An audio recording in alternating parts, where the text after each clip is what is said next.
What's good, guys? Welcome to another video, and as you can see from the title of this video, today we're going to be talking about the big problem with self-improvement. The reason I wanted to make this video because I've realized there are two types of people.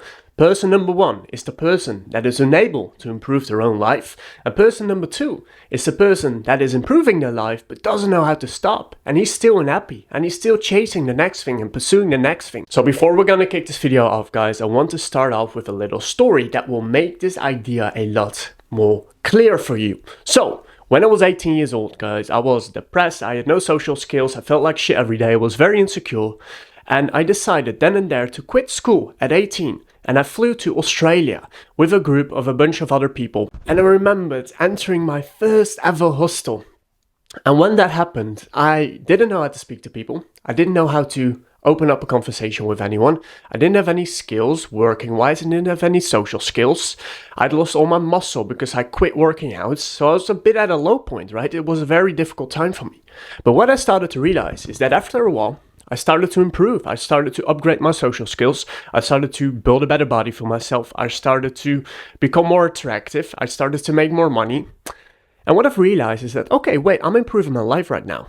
And I started to become very hooked to this process. But what started to happen over time, guys, is that I started to improve my life from a sense of, hold on, I'm not good enough. So what I did is that, okay, I'm not good enough now. And if I achieve XYZ, I will finally be good enough. So where this led to is that I became absolutely obsessed with fitness. What started to happen is I started to improve my life, especially in the fitness area, from a place of, okay, when I finally achieve this dream body, I'll be happier. But what I've realized over time, guys, is that I started to build this body up.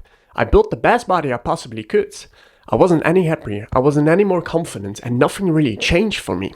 Then and there I realized, hold on, improving your life is very good, it's very nice, but I think the problem with the self-improvement space now as well is that the place we're coming from when we're saying and we're telling ourselves we need to improve our life is we're telling ourselves, wait, I'm not good enough now, life isn't the way I want to, and when I finally achieve XYZ, any type of outcome you're trying to achieve, I'll finally be happy.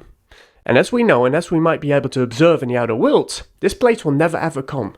And many spiritual sages, many spiritual teachers, people in general, have realized this truth. So I want to give you a different perspective on how you can still improve your life, how it's actually amazing, but how to be actually happy in the process, how to actually be happy right now. So the problem with a lot of self-improvement videos, books, and all of this stuff out there is that we're coming from the place of when I finally achieved this certain outcome, when I'm finally able to speak to a woman confidently, when I finally master this new meditation, when I finally make more money, when I finally build my dream body, then I'll be happy. Then life will finally be better and I can breathe a little bit. We teach ourselves that we need to do a certain amount of difficult things before we can enjoy life later. And there's nothing wrong with that on the small scale. So let's say you go to the gym, and after you go to the gym, you allow yourself to relax a little bit. There's nothing wrong with that. But the problem is that we never allow ourselves to enjoy life because we're always trying to improve ourselves. So we never actually get to the point when we're enjoying this game of life. Because in our mind, we always think we need more. We need to get to the next thing before we can finally be happy, before life will finally be better. But that is actually an illusion. That is nothing more than your mind tricking you into this present moment isn't good enough. And the next moment will always be better.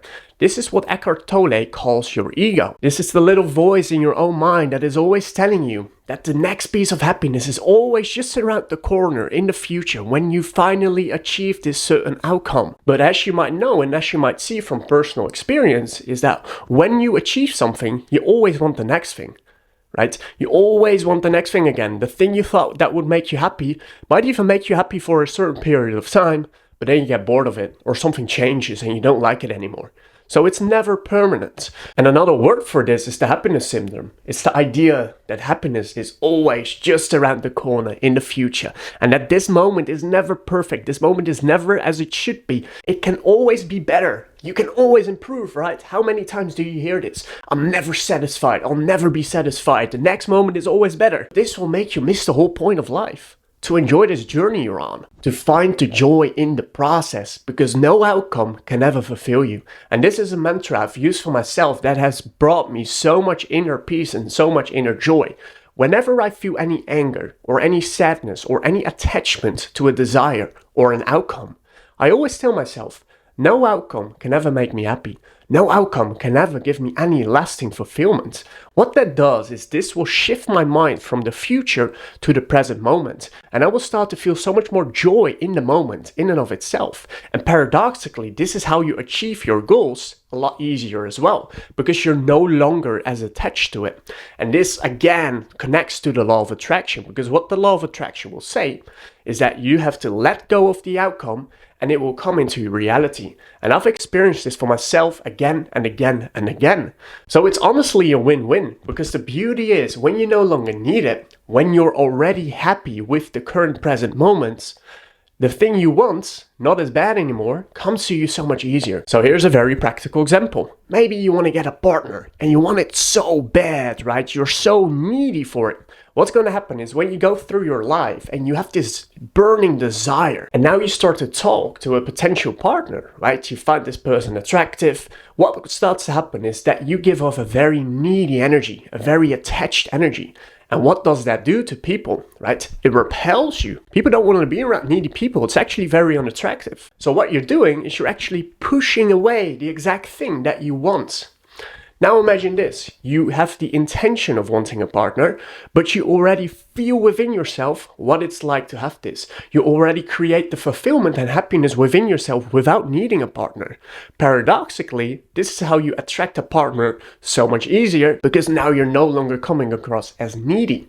This neediness will actually drive people away. When you're not needy, when you're detached, when you're chilling in your own happiness, you become very attractive and you become very magnetic, because people want to be around other people that don't need shit from other people, that are just happy.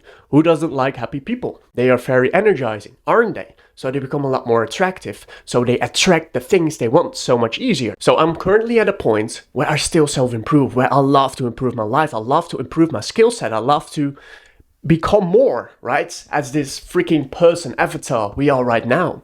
But the way I've been able to balance it is to balance it with, okay, sure, I want to improve my life. I want to continue to improve. But I know that this future outcome will not fulfill me. Life is already perfect as it is. And me being on this journey, I want nothing else. I don't want the outcome. I want the journey. I want the struggle. And this approach has worked for me extremely well, because I get a lot of joy out of pursuing growth. Yet, in my mind, I know that the outcome is not going to make my life any happier. I'm not going to be any more fulfilled. So where this will lead to is that you'll feel fulfilled in the moment while growing at the same time. This for me personally helped me balance this paradox out of self-improvement, but also being happy in the moment, right? How do you combine those things? Because a lot of times when we self-improve, we're coming from a place of, my life is shit right now and it needs to become better. So here's an example. Your life is trash. You want to self-improve. You want to upgrade a skill of yours. Maybe you want to get rid of a certain bad habit. So just start to see the whole process as play. Start to see the process you're going to go through as the point of self-improvement, not the end destination. Because if you're constantly driven by desiring more and constantly you think that the next thing out there is going to make you happy, you're constantly in a state of dissatisfaction. And it's funny because a lot of people on the self-improvement journey, a lot of business owners, a lot of successful people take a lot of pride in constantly being dissatisfied and constantly wanting more. But my thought is, do you really want to live like that? Do you constantly want to be in a state where you feel like you're lacking, where you feel like the next thing will make you happy, where you are never content with what you've got? And this is the real paradox, because it's about combining these two together. And this has really worked for me in the following way. First of all, you realize, all right, I want to self-improve my life, but the outcome I think will make me happy will not make me happy. The reason I want to self-improve is because I want to experience more of what I've got within myself. I want to experience this journey. I want to experience the struggle and the growth I'm about to learn on this journey.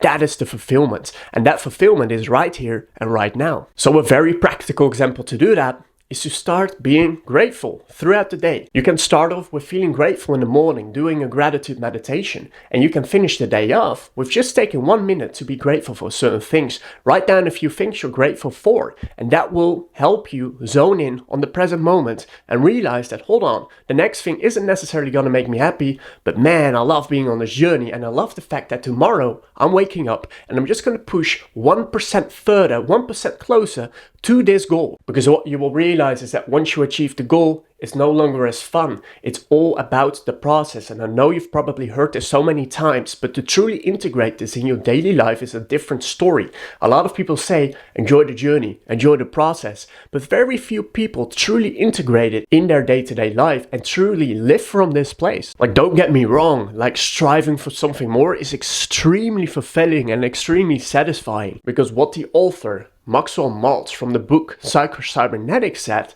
is that we as humans are made to pursue goals. When we're in the pursuit of a goal, we become very happy. We are goal-striving machines. We are made to go after goals, to set a goal and go after it. That will create a lot of happiness for you because we are made for that. So go out there, set goals, but also combine it with feeling the gratitude and realizing that the outcome of the goal you're trying to achieve is not going to inherently fulfill you in any way. Find joy in the process, find joy in the journey, try to breathe, practice gratitude, and come back to the present moment by feeling your inner body. The way you can do this, and I got this from Eckhart Tolle from the book The Power of Now, is to just close your eyes. Okay, now my hand is right here. How do you know, right? Your current hand is right here. I can feel it. I can feel the hand, right? It's the energy within my own hand that I can feel. Whenever that you do that, whenever you focus on the energy within your own body, you go back to the present moment and you quiet your mind that is constantly trying to convince you that the next thing out there is going to give you any happiness. So guys, I truly hope you enjoyed this video. Thank you very much for watching. By the way, guys, there are still a few one-on-one coaching spots available. So if you want to see if you're a good fit, feel free to book a call with me in the description link down below. Speak to you soon. And guys, once again, thank you very much for watching, and I'll see you in the next one. Peace out.